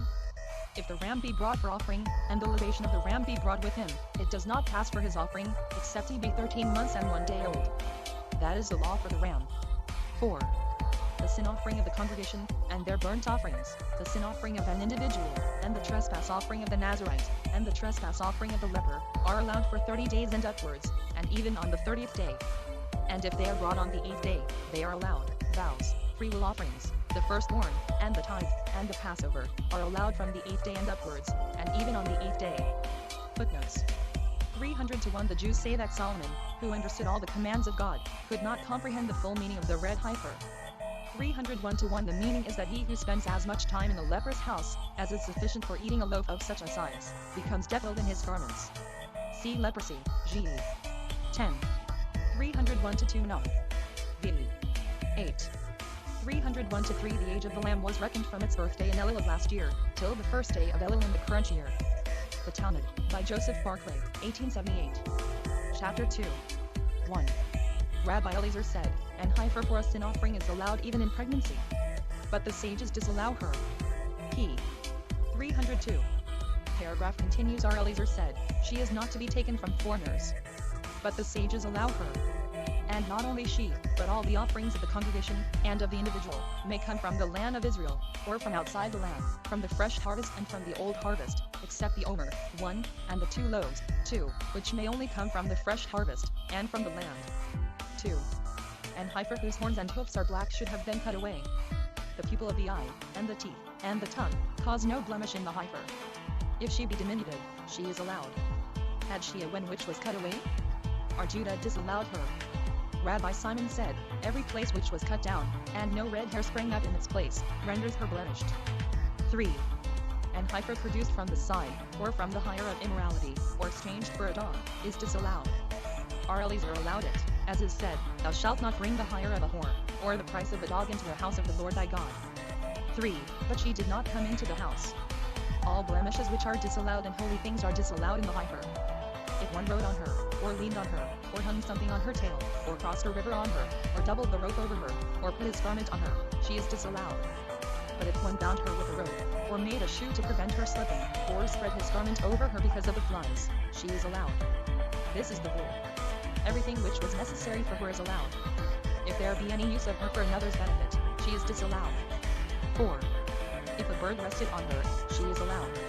If the male came to her, she is disallowed. Our Judah said, if he were he 303 brought, she is disallowed, but if he came of himself, she is allowed. 5. If she had 2 black or white hairs in one cavity, she is disallowed. Our Judah said, even in one pore. If they be in 2 pores and they prove united, she is disallowed. Rabbi Akiba said, even 4 or 5, if they be scattered, may be plucked out. Rabbi Eliezer said, even 50. Our Joshua, son of Basira, said, if there be even 1 in her head, and 1 in her tail, she is disallowed. If there be 2 hairs, their roots black, and their tops red, their roots red and their tops black, all follows after the appearance. The words of Rabbi Meir. But the sages say, after the root. Footnotes. 302 to 1 Lev. XXIII. 10, 17. The omer or wage sheaf of barley was always cut on the evening of the 15th Nisan, even though it were a Sabbath. It must always have been gathered from a fresh harvest cultivated even in the sabbatical year. The reapers asked these questions 3 times of those who were witnesses. Has the sun gone down? With this sickle? Into this basket? On this Sabbath first day of the Passover? Shall I reap? After the witnesses answered these questions, the sheaf was reaped. It was finally ground into flour, and an handful of it mixed with frankincense was burned on the altar. The remainder belonged to the priests. 302 to 2 Num. XXVIII. The 2 wave loaves of wheaten flour were always offered on the Jewish Pentecost. 302 to 3 Joit. XXIII. 18. The Talmud, by Joseph Barclay, 1878. Chapter 3. 1. 7 days before the burning of the heifer, the priest who burned the heifer was removed from his house to the chamber in front of the temple palace towards the northeast. 1. And it was called the stone house. And he was sprinkled during all the 7 days from all the ashes of red heifers which were there.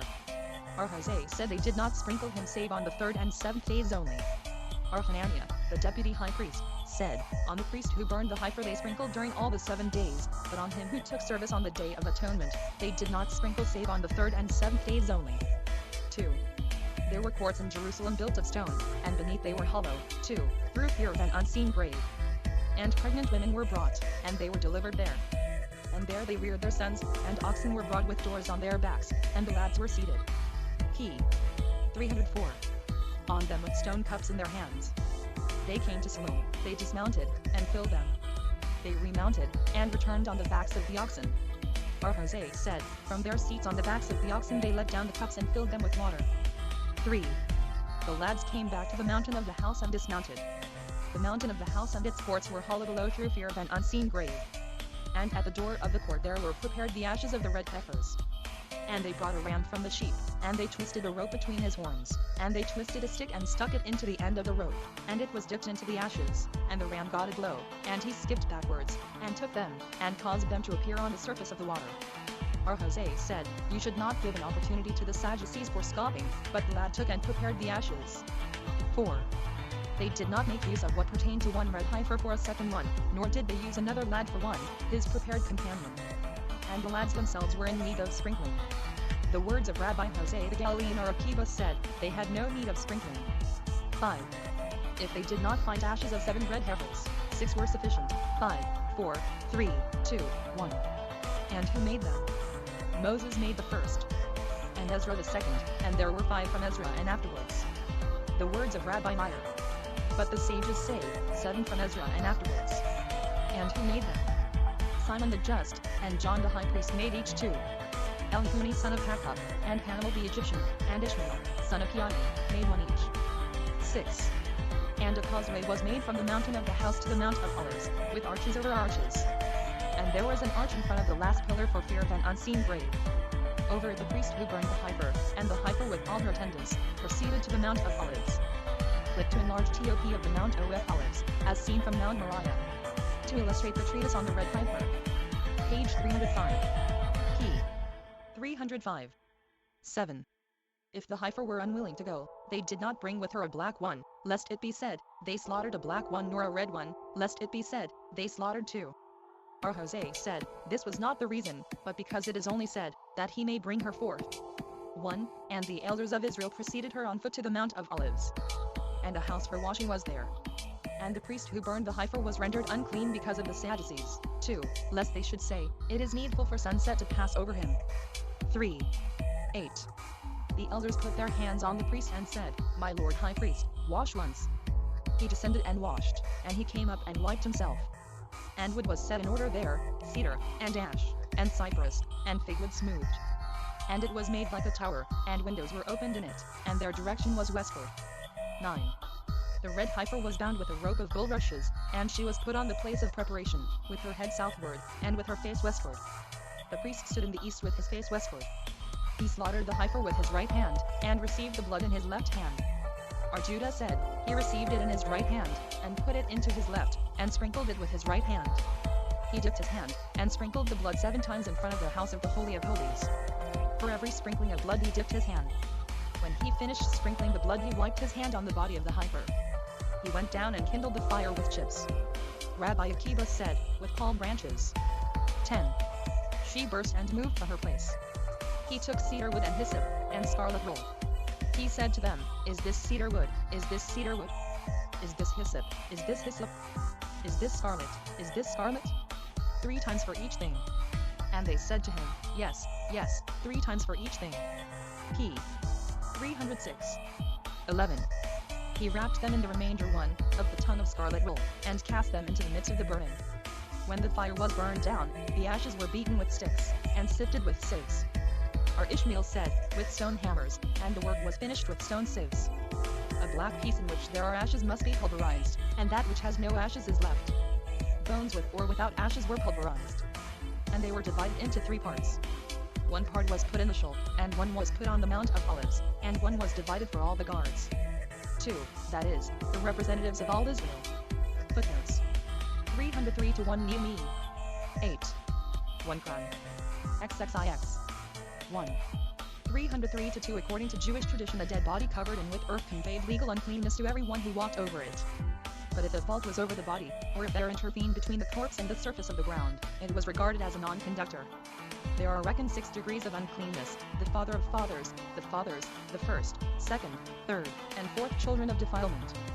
There are altogether 29 fathers of uncleanness, of which 11 arise from contact with a dead body. 304 to 1 Some commentators explain that each heifer requires a fresh lad. 305 to 1 No. 6. 3. 305 to 2 The Pharisees asserted that a priest might be decorated, and that after washing he was legally clean for burning the red heifer. But the Sadducees maintained that he was not legally clean before sunset. Num. 6. 9, 10. 305 to 3 Lev XXII. 7. 306 to 1 The cedar, hyssop, and scarlet wool were laid parallel to each other, and whatever portion of the scarlet wool remained too long was wrapped round the bundle. 306 to 2 Num. 6. 9. The Talmud, by Joseph Barker, 1878. Chapter 4. 1. The heifer which was slaughtered without the proper intention, the priest caught the blood and sprinkled it without the proper intention, or with the proper intention, and afterwards without the proper intention, or without the proper intention, and afterwards with the proper intention. She is disallowed. Our Eliezer allowed her. And if the priest did not wash his hands and his feet, she is disallowed. Our Eliezer allowed her. If she was not slaughtered by the high priest, she is disallowed. Our Judah allowed her. If any of his garments were wanting, she is disallowed. And the rites were performed in white vestments. 2. If the priest burned her out of her prepared place, or in 2 places, or burned 2 in 1 place, she is disallowed. If he sprinkled her blood but not straight in front of the door, she is disallowed.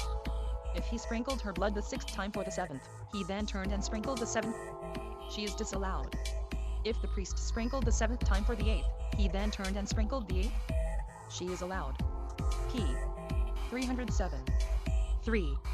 If the priest burned a red heifer without wood, or with every sort of wood, even with stubble and dung, 1. She is allowed. If he skinned and cut her, she is allowed. If he slaughtered her on condition of eating from her flesh, and drinking from her blood, she is allowed. Rabbi Eliezer said, intention does not disallow the heifer. 4. All who are busied about the heifer from the beginning to the end render their garments legally unclean.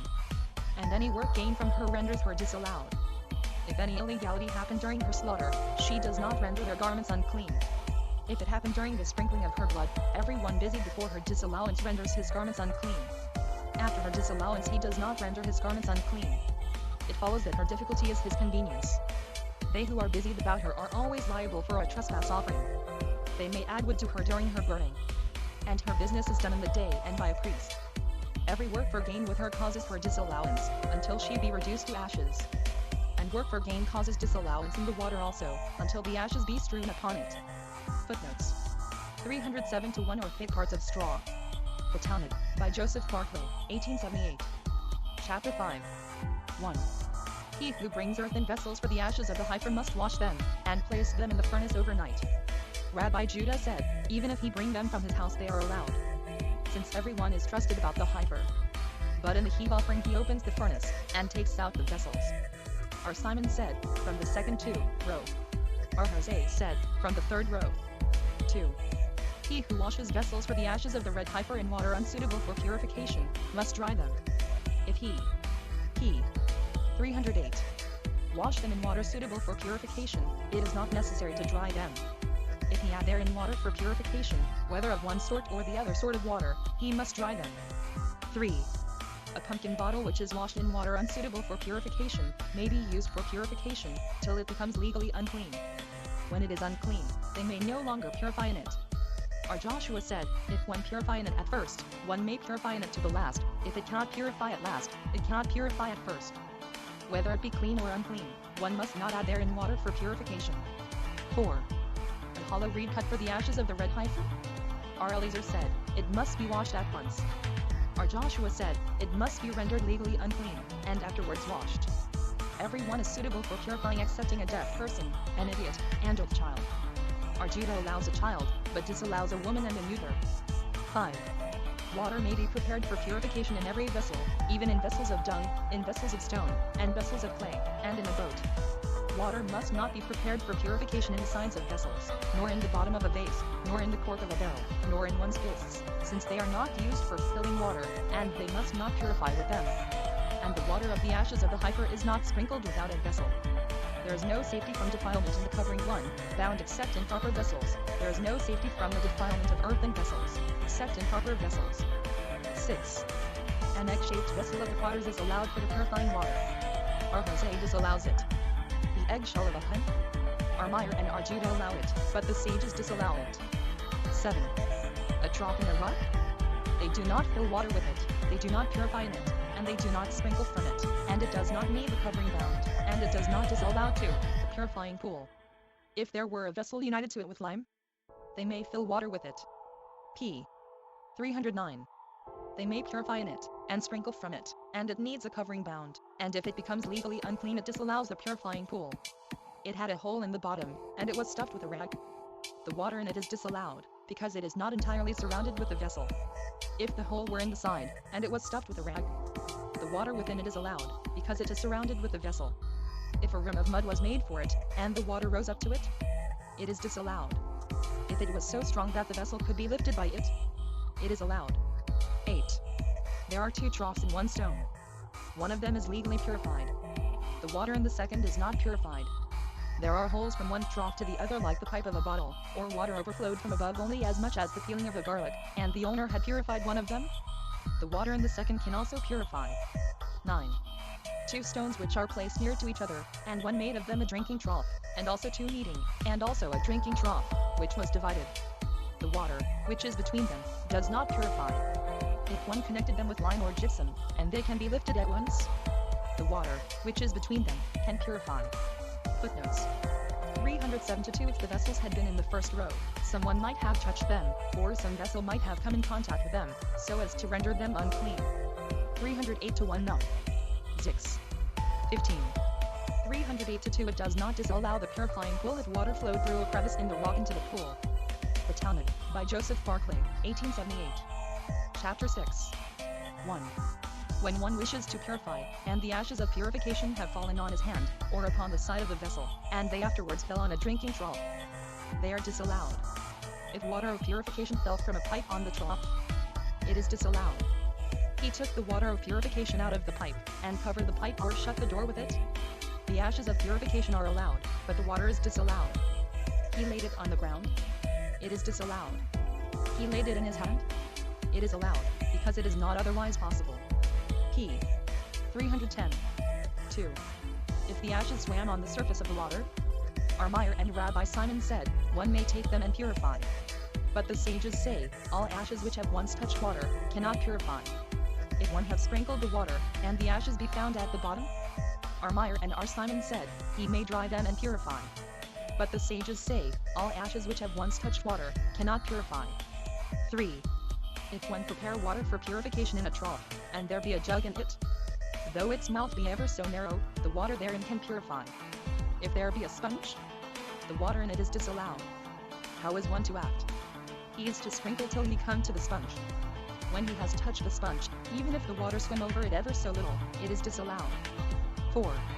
One has put in his hand, or his foot, or leaves of vegetables, so that the water of purification has run over to another vessel, it is disallowed.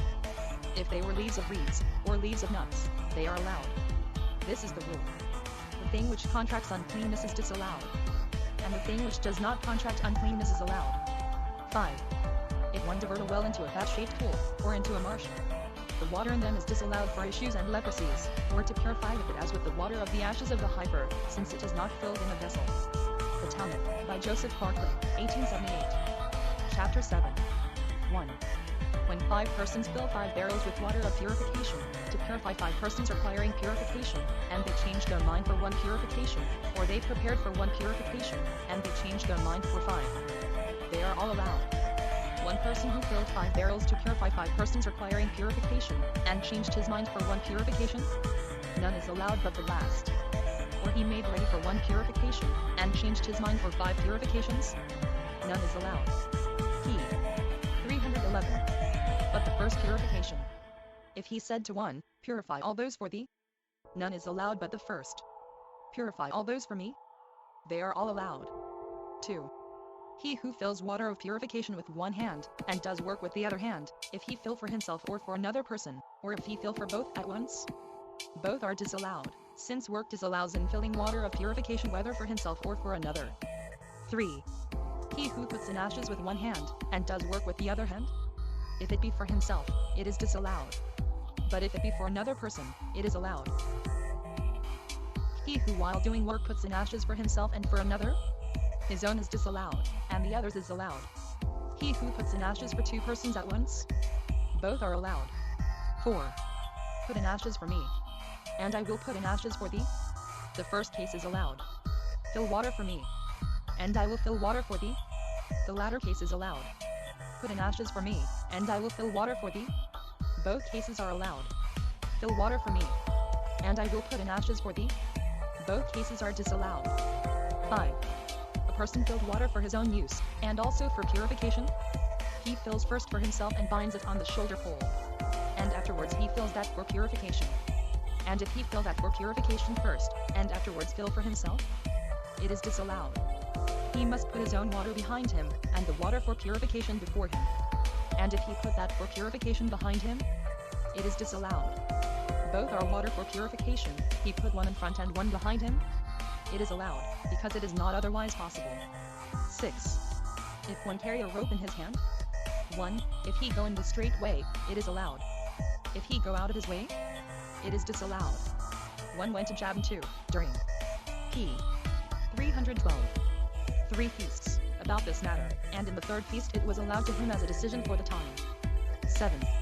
If one rolled the rope round his hand, it is allowed. But if he rolled it after drawing the water, it is disallowed. Said R. Jose, this act they allowed as a decision for the time. 8. If one put aside the barrel lest it be broken, or turned it on its mouth for the purpose of drying it, intending to fill it with water, it is allowed. But if he did so to carry in it ashes, it is disallowed. If one turned out potsherds from the trough, that it might contain more water, it is allowed. But if they would be no hindrance to him in the time of sprinkling, it is disallowed. 9. One who had water on his shoulder, and he taught a decision in the law, or he showed the way to others, or he killed a serpent or a scorpion, or he took food to put it aside, it is disallowed. The food was for eating, it is allowed. The serpent or scorpion hindered him, it is allowed. Said Rabbi Judah, this is the rule: an act for work, whether a man stood or did not stand, is disallowed. And an act which is not for work, if he stood, is disallowed. But if he did not stand, it is allowed. 10. He who handed over his water of purification to an unclean person, it is disallowed. But if he handed it to a legally clean person, it is allowed. R. Eliezer said even to a person legally unclean it is allowed, if its owner did no work. 11. 2 persons drew water for purification, and each helped the other, or each took a thorn from the other. For 1 purification it is allowed, for 2 purifications, it is disallowed. R. Jose said, even for 2 purifications it is allowed, if it were made a condition between them. 12. He who has broken something during drawing water for purification with the view of preparing it afterwards, the water is allowed. But if he prepared it, the water is disallowed. 1. He ate with the view of drawing. P. 313. The remainder of his food, the water is allowed. But if he dried it, the water is disallowed. He ate and left some, and he threw away what was left in his hand under a fig tree, or into the place of drying, that it might not be lost. The water is disallowed. Footnotes 311-1. The principle laid down in this Mishnah is that if one merely carried the rope for drawing the water, it was allowed to him to do so. But if he used the rope for any work advantageous to himself, it was disallowed. 311-2. The modern Yebna Jamnia. 312-1. The water is disallowed, because the man gained something for himself during the act of drawing it. His intention was not single-minded and pure. The Talmud, by Joseph Barclay, 1878. Chapter 8. 1. 2 persons watched a trough, containing water for purification, one of them becomes legally unclean. It is allowed, because it was in the safekeeping of the second. He became clean and the second unclean. It is allowed, because it was in the safekeeping of the first. Both became unclean at once. It is disallowed. One of them did work. It is allowed, because it was in the safekeeping of the second. He stood still, and the second did work. It is allowed, because it was in the safekeeping of the first. Both worked at once. It is disallowed. 2. If one put ashes in the water for purification, he must not put on his sandal, for if the water fall on the sandal, it becomes legally unclean, and renders him legally unclean. This is the proverb: what makes thee unclean, cannot make me unclean, but thou canst make me unclean. If water fall on his flesh, he is clean. If it fall on his garment, it becomes unclean, and renders him unclean. This is the proverb: what makes thee unclean, cannot make me unclean, but thou canst make me unclean. 3. He who burned the red heifer, and the bullocks. 1. And he who sent forth the scapegoat, render garments unclean. The heifer, and the bullocks, and the scapegoat which was sent forth, cannot of themselves render garments unclean. This is the proverb: what makes thee unclean, cannot make me unclean, but thou canst make me unclean. 4. If one eat from the carcass of a clean bird, as it is in his throat, it renders garments unclean. The carcass itself does not render garments unclean. This is the proverb. P. 314. Paragraph continues. What makes thee unclean, cannot make me unclean, but thou canst make me unclean. 5. Every one, secondary uncleanness does not render vessels unclean, but fluid does so. If fluid become unclean, it renders vessels unclean. This is the proverb: what makes thee unclean, cannot make me unclean, but thou canst make me unclean. 6. Earthen vessels cannot render each other unclean, but fluid does so. If fluid becomes unclean, it renders vessels unclean. This is the proverb: What makes thee unclean, cannot make me unclean, but thou canst make me unclean. 7. Everything too, which disallows the heave offering renders the fluid unclean so as to be a primary uncleanness, for rendering a person unclean, and disallowing him, except he was one who washed by day. 3. This is the proverb, what makes thee unclean, cannot make me unclean, but thou canst make me unclean. 8. All seas are reckoned for a pool of purification as is said, and the gathering together of the waters called seas for the words of Armire. Judah said, the great sea is as a purifying pool, it is not said seas, but there is in it many kinds of seas. Hosea said, all seas may purify in flowing, but they are disallowed for issues, and leprosies, and for purifying with them the water of the ashes of the red heifer. 9. Waters with the nickname are disallowed. These are the nicknames, salt and lukewarm. Deceitful 5, waters are disallowed. These are deceitful waters, they failed once in 7 years, they failed during war and during famine, yet they are allowed. Judah disallows them. 10. The waters of Permium Kishon and the waters of Pigabellis are disallowed, because they are the waters of marshes. The waters of the Jordan and the waters of P. 315. Paragraph continues. Jarmuth 1 are disallowed, because they are mixed. And these are mixed waters, one allowed and one disallowed are mixed. 2 which are allowed and mixed are allowed. Judah disallows them. 11. The well of Ahab 2, and the cave of Panias 3, are allowed. Water which changed, but changed of itself, is allowed. A well of water which came from a distance is allowed, only it must be watched, that no man check it. Judah said, it is taken for granted and allowed. A well into which earth or clay fell? One must wait till it clear. The words of our Ishmael or Akiva said, there is no need of waiting. Footnotes. 313 to 1 Leviv. 12, 21. 314 to 1 Primary uncleanness arises from touching a dead body, leprosy, etc. Secondary uncleanness arises from touching one who had primary uncleanness. 314 to 2 A tertiary uncleanness follows from contact with secondary uncleanness. 314 to 3 That is one over whom evening had not yet come, nor was his offering yet made. Lev XXII. 6, 7. 314 to 4 Jeni. 10. 314 to 5 Isaiah Lvii. 11. 315, 1 The river Jarmuth is the Hieromus of the Greeks. It falls into the Jordan about 4 miles below the lake of Tiberias. The Arabs now call it the Shiriat el-Manhur. 315, 2 The well of Ahab is supposed by some to be the source of a river near Beirut. This supposition is, however, very doubtful. 315 to 3 The modern Bania is one of the sources of the Jordan. It is situated under Mount Hermon, close to the remains of the ancient Caesarea Philippi. The Talmud, by Joseph Barclay, 1878. Chapter 9. 1. A panful of the water of purification into which ordinary water, however little, has fallen?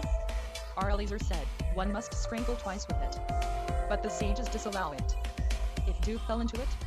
R. Eliezer said, let him leave it in the sun, and the dew evaporates. But the sages disallow it. If fluid has fallen into it, or fruit juice, let him pour it out, and it is necessary to dry it. Ink, gum, and vitriol, and everything which can be remarked, must be poured out, and there is no necessity to dry it. 2. If insects and worms have fallen in, and burst or changed their appearance, the water is disallowed. A black beetle, though not burst nor changed, disallows it, since it is like a pipe. Rabbi Simon and R. Eliezer the son of Jacob said, the wheat worm and the grain worm are allowed, because there is no matter in them. 3. If a beast or animal drink of it, they disallow it. All fowls disallow it, excepting the dove, because it sucks. All creeping animals do not disallow it, excepting P. 316. The weasel, because it laughs. Rabban Gamaliel said, also the serpent because it spews. R. Eliezer said, also the mouse. 4. If one think to drink the water of purification? R. Eliezer said, it is disallowed. R. Joshua said, when he drew it towards him. R. Hosea said, of what are they talking, of water in which there are no ashes? But of water in which there are ashes? R. Eliezer said, when he drew it towards him. R. Joshua said, when he drinks. But if it be poured into his throat, it is allowed. 5. Water of purification which is disallowed, must not be kneaded in mortar, lest it bring misfortune to others. R. Judah said, it is worthless. A cow which drank water of purification? Her flesh is unclean for 24 hours. 1. R. Judah said, it becomes worthless in her intestines. 6. The water of purification and the ashes of purification must not be passed over a river even in a boat, nor may they be floated on the surface of water. nor may one stand on one side and throw them to the other side. But one may pass with them through water, which is up to his neck. He who is cleansed for purification, may pass over water with empty vessels in his hand cleansed for purification, and with water in which there are no ashes. 7.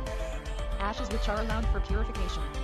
When they are mixed in ordinary ashes, we must follow the majority too, in reference to uncleanness, and they do not purify with them. Rabbi Eliezer said, they may purify with them all. 8. Water intended for purification which was disallowed, renders unclean him who is cleansed for the heave offering in his hands and body, but it does not render unclean him who is cleansed for purification, either in his hands or in his body. If it were rendered unclean, it renders unclean him who was cleansed for the heave offering in his hands and in his body, but him who was cleansed for purification it renders unclean, in his hands, but not in his body. P. 317. 9. Ashes which are allowed when put on the surface of water, which is unsuitable for purification, render unclean him who was cleansed for the heave offering in his hands and body, but it does not render unclean him who was cleansed for purification, either in his hands or in his body. Footnotes. 316 to 1 liter from time to time. 316 to 2 The meaning is, that if the greater part of the ashes be legal, purification would follow. But if the greater part be ordinary ashes, there would be no purification. The Talmud, by Joseph Barclay, 1878. Chapter 10. 1. Everything suited for causing legal uncleanness and that which is trodden must be expelled from the ceremony of purification, whether it be unclean or clean, and man likewise. Everything suited for producing defilement of the dead, whether it be unclean or clean. R. Eliezer said, it is not expelled. R. Joshua said, it is expelled. But the sages say, if unclean it is expelled, but the clean thing is not expelled. 2. He who is cleansed for purification, when he touches that which is expelled, is unclean. A jug for purification, when it touches that which is expelled, is unclean. He who is cleansed for purification, when he touches eatable or drinkable things with his hand, is unclean. But with his foot, he is clean. The thing was moved with his hand? Our Joshua pronounces him unclean. But the sages pronounce him clean. 3. An earthen vessel for purification, which touched a creeping thing. It is clean. It was placed upon it. Our Eliezer pronounces it clean. But the sages pronounce it unclean. It touched eatable or drinkable things, or holy writings. It is clean. It was placed upon them. Our Jose pronounced it clean. But the sages pronounced it unclean. 4. When he who was cleansed for purification touched a fireplace one, with his hand, he is unclean. But with his foot, he is clean. He stood on the fireplace, and stretched his hand with the jug, and the water and ashes in it beyond the fireplace, and also the shoulder pole, which he placed over the fireplace, and on it were 2. P. 318.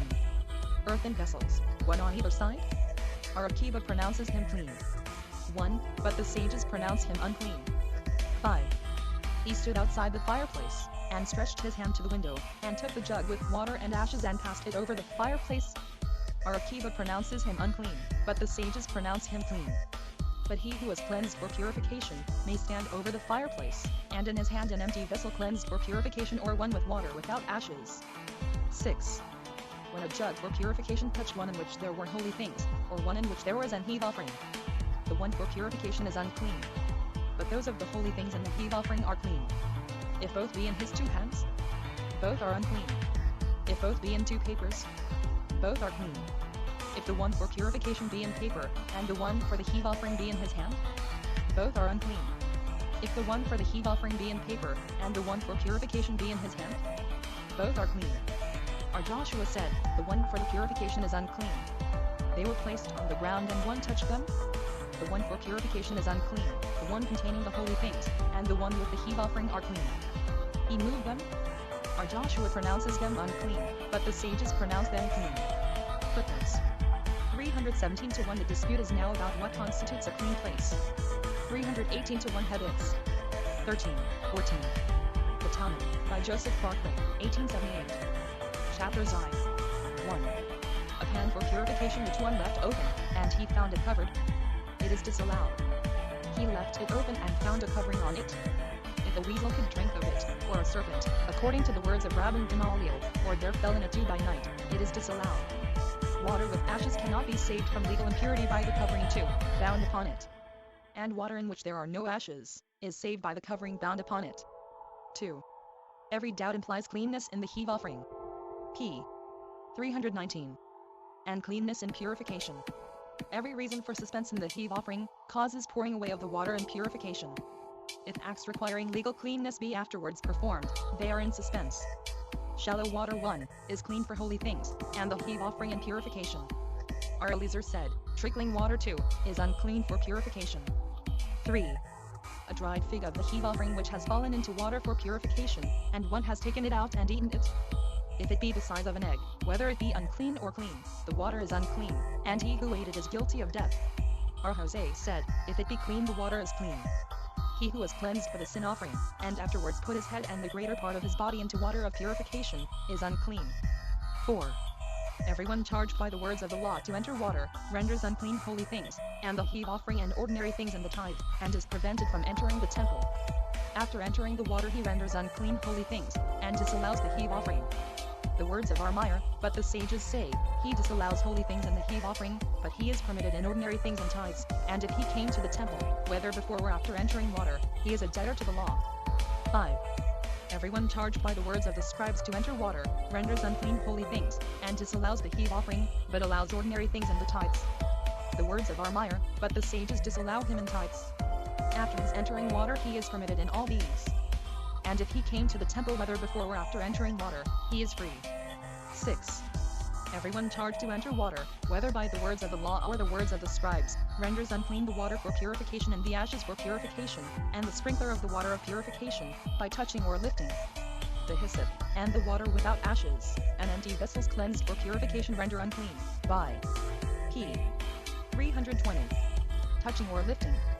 The words of Armire, but the sages say, by touching but not by lifting. 7. All hyssop which has a distinctive name is forbidden, simple hyssop is allowed. Grecian hyssop, colored hyssop, Roman hyssop, desert hyssop, are forbidden, and that of the unclean heave offering is forbidden, but if it were the clean heave offering one should not sprinkle with it, but if one sprinkled with it, it is allowed. Men must not sprinkle with the sprouts or the berries of hyssop. When sprinkled with the sprouts, they are not prevented from entering the temple. R. Eliezer said, not even with the berries. These are sprouts, stalks which have not ripened. 8. Hyssop used for sprinkling is allowed to cleanse the leper. If one gathered it for wood, and fluid fell on it, he may dry it, and it is allowed. If one gathered it for food, and fluid fell on it, even though he dried it, it is disallowed. If one gathered it for purification, it is reckoned as food. The words of Armire, R. Judah, and R. Jose, and R. Simon say, it is reckoned as wood. 9. The order of the hyssop requires 3 roots, and in them 3 stalks. R. Judah said, to every root 3 stalks. Hyssop which has 3 roots is to be separated and bound, if separated and not bound, if bound and not separated, if neither separated nor bound, it is allowed. R. Jose said, the order of the hyssop is 3 root and in them 3 stalks, and if there remain over from sprinkling 2, and their fibers however small, they are allowed. Footnotes. 318 to 2 Numbers 6. 15. 319 to 1 Maimonides translates lattice work. 319 to 2 or trellis work. The Talmud, by Joseph Parker, 1878. Chapter XII. 1.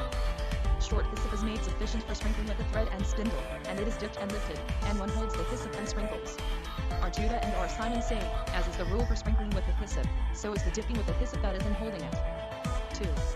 If one sprinkled and there is a doubt if the water with ashes came from the thread, or a doubt if it came from the spindle, or a doubt if it came from the stalk. His. P. 321. Sprinkling is disallowed. If he sprinkled on 2 vessels, there is a doubt.